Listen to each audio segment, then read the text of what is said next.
بسم الله الرحمن الرحيم. الحمد لله الذي أنزل على عبده الكتاب ولم يجعل له عوجا قيما لينذر بأسا شديدا من لدنه ويبشر المؤمنين الذين يعملون الصالحات أن لهم أجرا حسنا ماكثين فيه أبدا وينذر الذين قالوا اتخذ الله ولدا ما لهم به من علم ولا لآبائهم كبرت كلمة تخرج من أفواههم إن يقولون إلا كذبا فلعلك باخع نفسك على آثارهم إن لم يؤمنوا بهذا الحديث أسفا إنا جعلنا ما على الأرض زينة لها لنبلوهم أيهم أحسن عملا وإنا لجاعلون ما عليها صعيدا جرزا أم حسبت أن أصحاب الكهف والرقيم كانوا من آياتنا عجبا إذ أوى الفتية إلى الكهف فقالوا ربنا آتنا من لدنك رحمة وهيئ لنا من أمرنا رشدا فضربنا على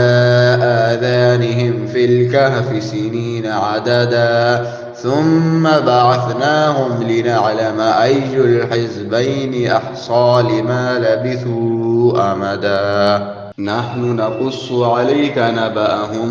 بالحق إنهم فتية آمنوا بربهم وزدناهم هدى وربطنا على قلوبهم إذ قاموا فقالوا ربنا رب السماوات والأرض لن ندعو من دونه إلها لقد قلنا إذا شططا هؤلاء قوم اتخذوا من دونه آلهة لولا يأتون عليهم بسلطان بين فمن أظلم ممن افترى على الله كذبا وإذ اعتزلتموهم وما يعبدون إلا الله فأووا إلى الكهف ينشر لكم ربكم من رحمته ويهيئ لكم من أمركم مرفقا وترى الشمس إذا طلعت تزاور عن كهفهم ذات اليمين وإذا غربت تقرضهم ذات الشمال وهم في فجوة منه ذلك من آيات الله من يهد الله فهو المهتد ومن يضلل فلا تجد له وليا مرشدا وتحسبهم أيقاظا وهم رقود ونقلبهم ذات اليمين وذات الشمال وكلبهم باسط ذراعيه بالوصيد لو اطلعت عليهم لوليت منهم فرارا ولملئت منهم رعبا وكذلك بعثناهم ليتساءلوا بينهم قال قائل منهم كم لبثتم قالوا لبثنا يوما أو بعض يوم قالوا ربكم أعلم بما لبثتم فابعثوا أحدكم بورقكم هذه إلى المدينة فلينظر أيها أزكى طعاما فليأتكم برزق منه وليتلطف ولا يشعرن بكم أحدا إنهم إن يظهروا عليكم يرجموكم أو يعيدوكم في ملتهم ولن تفلحوا إذن أبدا وكذلك أعثرنا عليهم ليعلموا أن وعد الله حق وأن الساعة لا ريب فيها إذ يتنازعون بينهم أمرهم فقالوا ابنوا عليهم بنيانا ربهم أعلم بهم قال الذين غلبوا على أمرهم لنتخذن عليهم مسجدا سيقولون ثلاثة رابعهم كلبهم ويقولون خمسة سادسهم كلبهم رجما بالغيب ويقولون سبعة وثامنهم كلبهم قل ربي أعلم بعدتهم ما يعلم إلا قليل فلا تمار فيهم إلا مراء ظاهرا ولا تستفت فيهم منهم أحدا ولا تقولن لشيء إني فاعل ذلك غدا إلا أن يشاء الله واذكر ربك إذا نسيت وقل عسى أن يهديني ربي لأقرب من هذا رشدا ولبثوا في كهفهم 300 سنين وازدادوا 9 قل الله أعلم بما لبثوا له غيب السماوات والأرض أبصر به وأسمع ما لهم من دونه من ولي ولا يشرك في حكمه أحدا واتل ما أوحي إليك من كتاب ربك لا مبدل لكلماته ولن تجد من دونه ملتحدا واصبر نفسك مع الذين يدعون ربهم بالغداة والعشي يريدون وجهه ولا تعد عيناك عنهم تريد زينة الحياة الدنيا ولا تطع من أغفلنا قلبه عن ذكرنا واتبع هواه وكان أمره فرطا وقل الحق من ربكم فمن شاء فليؤمن ومن شاء فليكفر إنا أعتدنا للظالمين نارا أحاط بهم سرادقها وإن يستغيثوا يغاثوا بماء كالمهل يشوي الوجوه بئس الشراب وساءت مرتفقا إن الذين آمنوا وعملوا الصالحات إنا لا نضيع أجر من أحسن عملا أولئك لهم جنات عدن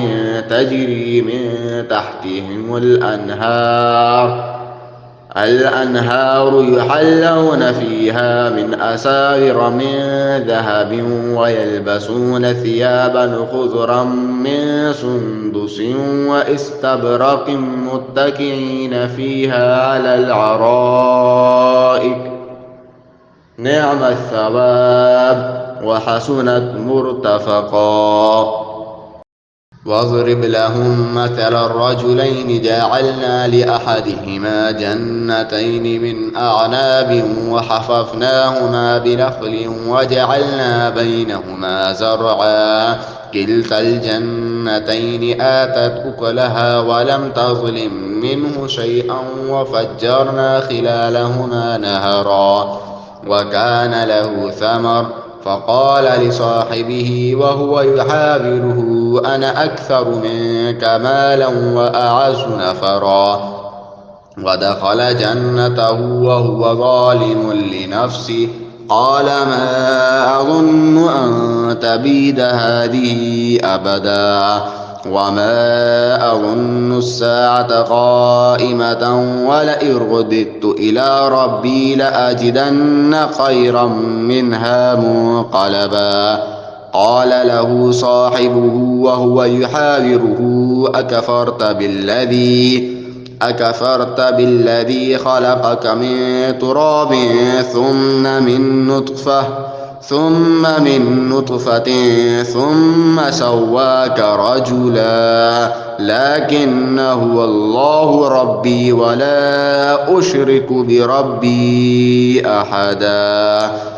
ولولا إذ دخلت جنتك قلت ما شاء الله لا قوة إلا بالله إن ترني أنا أقل منك مالا وولدا فعسى ربي أن يؤتيني خيرا من جنتك ويرسل عليها حسبانا من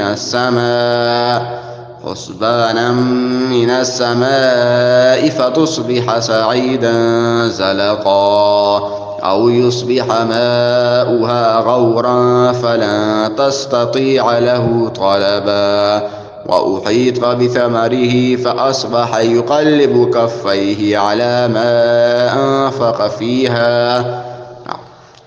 ما أنفق فيها وهي خاوية على عروشها ويقول يا ليتني لم أشرك بربي أحدا ولم تكن له فئة ينصرونه من دون الله وما كان منتصرا هنالك الولاية لله الحق هو خير ثوابا وخير عقبا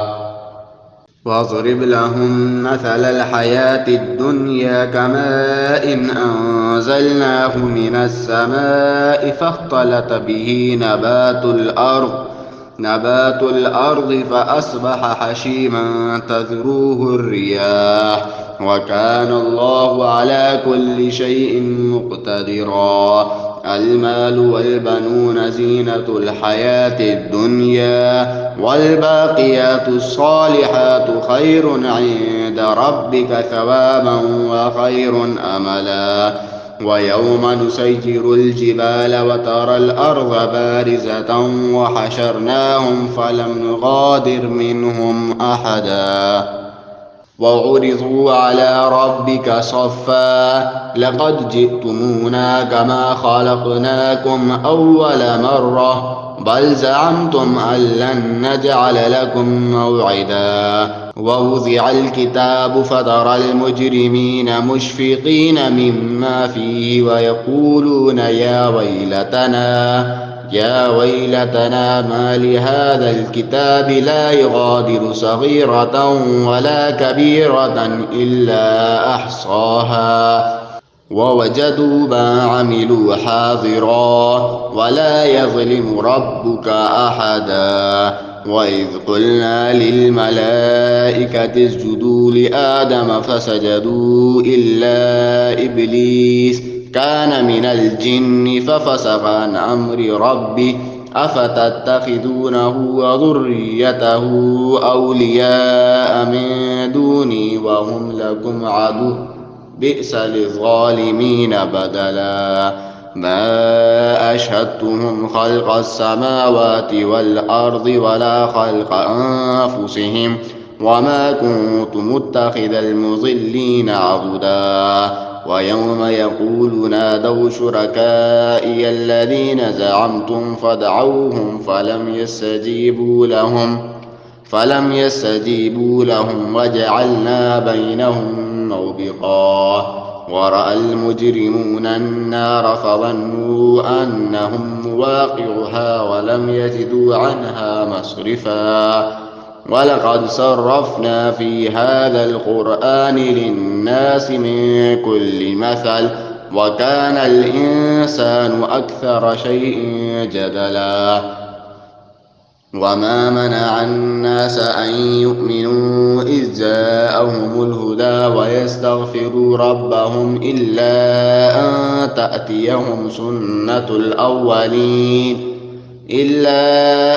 تأتيهم سنة الأولين أو يأتيهم العذاب قبلا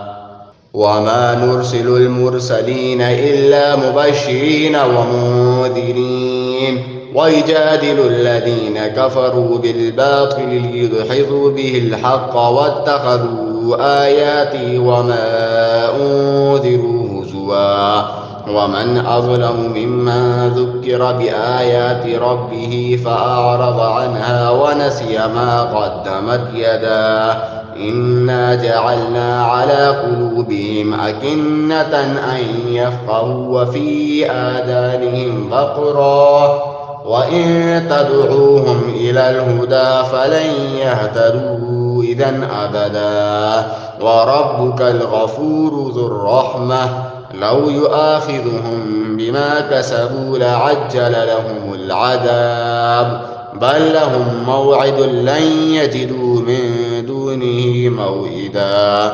وتلك القرى أهلكناهم لما ظلموا وجعلنا لمهلكهم موعدا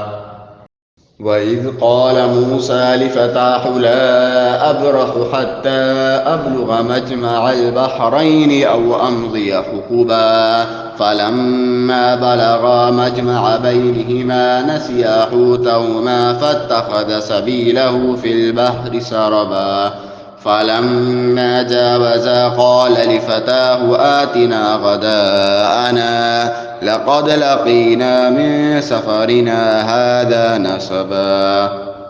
قال أرأيت إذ أوينا إلى الصخرة فإني نسيت الحوت وما أنسانيه إلا الشيطان أن أذكره واتخذ سبيله في البحر عجبا قال ذلك ما كنا نبغي فارتد على آثارهما قصصا فوجد عبدا من عبادنا آتيناه رحمة من عندنا وعلمناه من لدنا علما قال له موسى هل أتبعك على أن تعلمني مما علمت رشدا قال إنك لن تستطيع معي صبرا وكيف تصبر ما لم تحط به خبرا قال ستجدني إن شاء الله صابرا ولا أعصي لك أمرا قال فإن اتبعتني فلا تسألني عن شيء حتى أحدث لك منه ذكرا فانطلقا حتى إذا ركبا في السفينة خرقها قال أخرقتها لتغرق أهلها لقد جئت شيئا إمرا قال ألم أقل إنك لن تستطيع معي صبرا قال لا تؤاخذني بما نسيت ولا ترهقني من أمري عسرا فانطلقا حتى إذا لقيا غلاما فقتله قال أقتلت نفسا زكية بغير نفس لقد جئت شيئا نكرا قال ألم أقل لك إنك لن تستطيع معي صبرا قال إن سألتك عن شيء بعدها فلا تصاحبني قد بلغت من لدني عذرا فانطلقا حتى إذا أتيا أهل قرية استطعما أهلها فأبوا أن يضيفوهما فوجدا فيها جدارا يريد أن ينقض فأقامه قال لو شئت لاتخذت عليه أجرا قال هذا فراق بيني وبينك سأنبئك بتأويل ما لم تستطع عليه صبرا أما السفينة فكانت لمساكين يعملون في البحر فأردت أن أعيبها وكان وراءهم ملك يأخذ كل سفينة غصبا وأما الغلام فكان أبواه مؤمنين فخشينا أن يرهقهما طغيانا وكفرا فأردنا أن يبدلهما ربهما خيرا منه زكاة وأقرب رحما وأما الجدار فكان لغلامين يتيمين في المدينة وكان تحته كنز لهما وكان أبوهما صالحا فأراد ربك أن يبلغا أشدهما ويستخرجا كنزهما رحمة من ربك وما فعلته عن أمري ذلك تأويل ما لم تسطع عليه صبرا ويسألونك عن ذي القرنين قل سأتلو عليكم منه ذكرا إنا مكنا له في الأرض وآتيناه من كل شيء سببا فأتبع سببا حتى